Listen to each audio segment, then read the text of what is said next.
प्रकृति को समझने के लिए सबसे पहले हमको उससे जुड़ना होगा। प्रकृति से जुड़ना क्यों महत्वपूर्ण है, लेकिन आप इसे कैसे करते हैं? सौभाग्य से प्रकृति से जुड़ने के कई तरीके हैं, जिनमें से कुछ आप इस वीडियो को सुनते समय कहीं से भी कर सकते हैं। आखिरकार आप प्रकृति का हिस्सा हैं, इसलिए आपके पास हमेशा जुड़ने के लिए कुछ न कुछ तो होगा ही।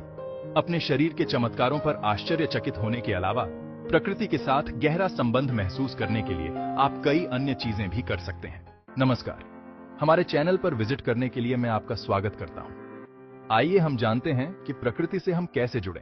इनमें से लगभग सभी के लिए तरकीब यह है कि आप जो अनुभव कर रहे हैं उसे देखने के लिए समय निकालें और खुले दिमाग से सोचें। इसे आसान बनाने के लिए मेरा सुझाव है कि आप या तो अकेले या किसी ऐसे व्यक्ति के साथ इन गतिविधियों को आजमाएं जो प्राकृतिक दुनिया के साथ एक मजबूत बंधन विकसित करने के लिए उतना ही उत्सुक हो जितना आप हैं।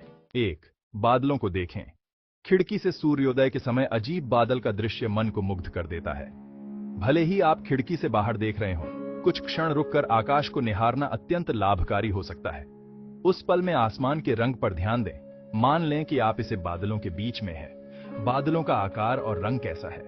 वे आसमान में कितनी तेजी से घूम रहे हैं? इससे मौसम के बारे में क्या पता चलता है? क्या आप बादलों में किसी जानवर की आकृति देख सकते हैं? वे कितनी जल्दी बदल जाते हैं और दूसरे रूपों में बदल जाते हैं? इस क्षण में आप कैसा महसूस कर रहे हैं? 1. अपने दिल की धड़कन सुने। इसके लिए आपको अपने शरीर से इस तरह से जुड़ना होगा जो तब संभव नहीं है जब आप दूसरे कामों में व्यस्त हों। हालांकि इसमें ज्यादा समय नहीं लगता है, इसलिए आप इसे कभी भी कहीं भी आजमा सकते हैं। आरामदायक सीधी स्थिति में बैठें या खड़े रहें, या यदि यह व्यावहारिक हो और आपको ऐसा करने का मन हो तो लेट जाएं। आराम पाने के लिए बॉक्स ब्रीदिंग का प्रयास करें। 4 की गिनती तक अपनी नाक से लगातार गहरी सांस लें। 4 की गिनती तक अपनी सांस को रोक कर रखें। 4 की गिनती तक अपने मुंह से सांस छोड़ें और फिर 4 की गिनती तक प्रतीक्षा करें और फिर अगली सांस लें। आप जो भी कर रहे थे उसे रीसेट करने के लिए इसे 4 बार करें। लेकिन यदि खाली सांस लेकर प्रतीक्षा करना आपको असहज कर रहा है तो आप इसे छोड़ सकते हैं। सामान्य श्वास पर वापस लौटें। अपना हाथ अपने दिल पर रखें। अगर आप चाहें तो अपनी आंखें बंद कर लें। फिर अपने दिल की धड़कन को महसूस करें। उस पर तब तक ध्यान केंद्रित करें जब तक कि आप उसे धड़कते हुए न सुन सकें। यह आपको कैसा महसूस कराता है? एक पल के लिए दुनिया भर में जानवरों और लोगों में धड़कते सभी दिलों पर विचार करें। इस सामान्य बंधन को पहचानें। 1. किसी पौधे को वास्तव में जानें। आपके घर या बगीचे में लगा कोई पौधा या आपके स्थानीय पार्क या निकटवर्ती जंगल का कोई पेड़ हो सकता है। आप जिस भी पौधे पर ध्यान केंद्रित करना चाहते हैं उसके साथ समय बिताएं। उसकी पत्तियों, तनों, फूलों या छाल का गहराई से अध्ययन करें। उसके रंग, आकार, बनावट और जीवन के चरण पर विचार करें। क्या कोई दांतेदार किनारा या छोटे बाल हैं? क्या सतह चमकदार या फीकी है? खुरदरी या चिकनी? दरारदार, दागदार या बेदाग? क्या आप पत्ते में नसें देख सकते हैं? आपको क्या लगता है कि यह प्लांट कितना पुराना है? इसे किन कठिनाइयों का सामना करना पड़ा है? समय के साथ इसमें क्या बदलाव आए हैं? आप पौधे और अपने शरीर या जीवन के बीच क्या तुलना कर सकते हैं? 1. प्रकृति से जुड़ी एक डायरी रखें। आपकी प्रकृति पत्रिका कई रूप ले सकती है, लेकिन यदि आप निश्चित नहीं हैं कि कहां से शुरू करें तो शायद सबसे सरल अभ्यास यह है कि एक सप्ताह तक हर दिन प्रकृति के बारे में 3 सकारात्मक बातें लिखें। 5. नंगे पैर चलें। जब लोग स्वयं को धरती पर स्थिर करने की बात करते हैं तो उनका तात्पर्य अक्सर स्वयं को स्थिर करने के एक तरीके के रूप में पृथ्वी से शारीरिक रूप से जुड़ा हुआ महसूस करने से होता है।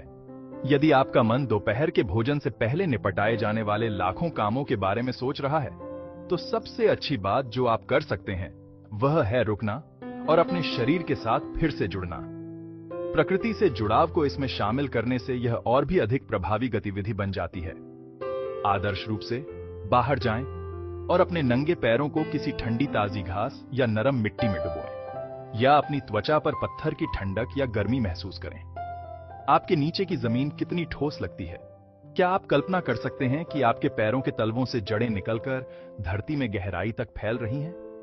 यदि आप बाहर नहीं जा सकते तो अपने जूते उतारकर अपने नीचे की सतह को महसूस करने से आप धरती के एक कदम करीब आ जाएंगे।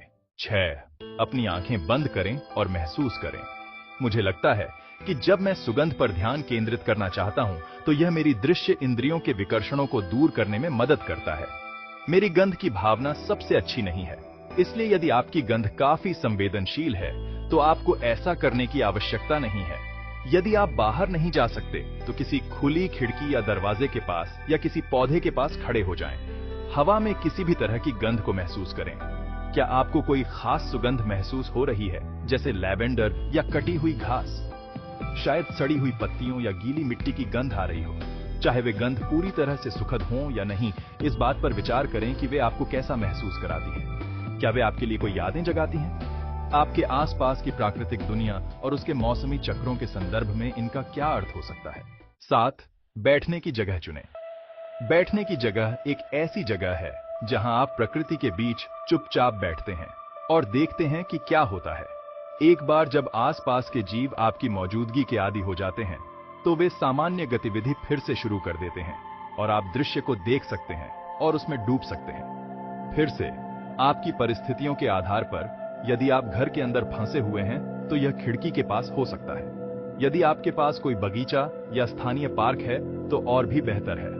या शायद आसपास कोई जंगली जगह हो जहां आप नियमित रूप से आसानी से जा सकें। महत्वपूर्ण बात यह है कि यह ऐसी जगह होनी चाहिए जहां आप अक्सर जा सकें और कम से कम 20 मिनट तक बिना किसी परेशानी के रह सकें। समय के साथ आप देखेंगे कि मौसम आपके बैठने की जगह को कैसे प्रभावित करते हैं और आप वहां के वन्य जीवों से परिचित हो जाएंगे। 8. अपने आसपास की आवाजों पर ध्यान दें। यह प्रकृति से जुड़ने की एक और गतिविधि है जो आपकी आंखें बंद करके आसान हो सकती है। अपने मन की बकबक सुनने के बजाय अपने आसपास के माहौल पर ध्यान दें। आप कौन सी आवाजें सुन सकते हैं? क्या इनमें से कोई प्राकृतिक ध्वनियां हैं, जैसे पक्षियों का गाना, कुत्तों का भौंकना, पेड़ों में पत्तियों का सरसराना, पानी का टपकना या बहना? ये ध्वनियां कितनी करीब हैं? ये आपको कैसा महसूस कराती है? ये आपको आपके वातावरण में क्या हो रहा है इसके बारे में क्या बताती है? किसी भी मानव निर्मित ध्वनि से परेशान न हो। जो कुछ भी हो रहा है वह उस क्षण की ध्वनि का हिस्सा है और बदलेगा। 9. अपना खुद का विकास करें। मुझे अभी भी वह उत्साह और खुशी याद है जब मैंने पहली बार अपनी बालकनी पर तुलसी का पौधा और कुछ रुकोला उगाने की कोशिश की थी। हर दिन मैं अपने बच्चों को देखने के लिए बाहर जाता था और देखता था कि वे कैसे बढ़ रहे हैं। आजकल मैं भाग्यशाली हूं कि मेरे पास एक बगीचा है और हालांकि मैं बीज से ज्यादा कुछ नहीं उगाता, लेकिन एक पौधे की देखभाल करना प्रकृति से जुड़ने का एक शानदार तरीका है। शुरुआत करने के लिए आपको बस बीजों का एक पैकेट, कुछ पॉटिंग कंपोस्ट, एक खिड़की के किनारे या सुरक्षित बाहरी जगह और कुछ गमले चाहिए। यदि आपके पौधे बाहर उगते हैं तो उनकी निरंतर देखभाल करने से समय के साथ मौसम और जलवायु के बारे में आपकी समझ गहरी होगी। खासकर यदि दुर्भाग्यवश आपके पौधे पाले, गर्म हवाओं या गलत स्थान पर रोपने के कारण नष्ट हो जाते हैं। 10. पत्थर से स्पर्श का अनुभव करें। जब आप पत्थरों के बारे में सोचना बंद कर देते हैं तो वे अविश्वसनीय लगते हैं। वे लाखों या अरबों सालों से अस्तित्व में हैं। मैं विभिन्न प्रकार के पत्थरों के बारे में ज्यादा नहीं जानता, लेकिन मुझे उनकी विभिन्न बनावटों को महसूस करने और कणों तथा रेखाओं पर ध्यान देने में आनंद आता है। यदि आप घर पर हैं और खेलने के लिए कोई पत्थर नहीं मिल रहा है तो लकड़ी या घर में उपलब्ध किसी अन्य प्राकृतिक सामग्री का उपयोग करें। यह कैसा लगता है? यह कहां से आया है? यह कितना पुराना है? क्या यह इसका प्राकृतिक रूप है या इसे किसी ने आकार दिया है या चमकाया है? मुझे आशा है कि प्रकृति से जुड़ने के इन सुझावों ने आपको जिज्ञासु होने और प्रयोग करने के लिए प्रेरित किया होगा। यदि आपके पास प्रकृति से जुड़ी कोई अन्य गतिविधि है जिसे आप करना पसंद करते हैं तो मुझे टिप्पणियों में बताएं। और इस प्रकार की एआई वीडियो को देखने के लिए हमारे चैनल को सब्सक्राइब करें। धन्यवाद।